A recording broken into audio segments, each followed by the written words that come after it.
We've talked about idiosyncratic risk and systematic risk, and we've talked about even how to measure idiosyncratic risk. This video focuses on measuring systematic risk, in other words, the big picture macroeconomic risk that an investor faces. That's going to be measured very differently than idiosyncratic risk. Stick around.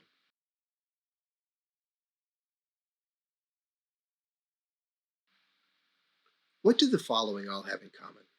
The Great Depression in the late 1920s and early 1930s, the oil crisis of 1973 and 74, the dot-com bubble burst of 1999 and 2000, the financial crisis of 2008.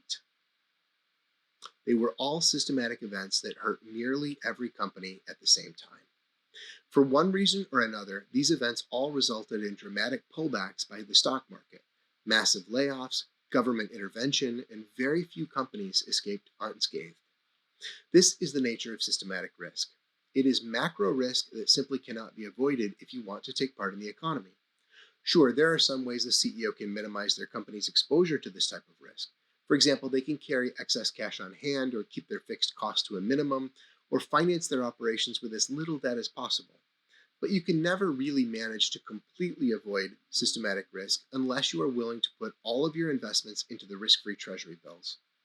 This is why the market compensates investors for bearing systematic risk when it doesn't compensate investors for bearing idiosyncratic risk. However, eliminating systematic risk really shouldn't be your primary objective.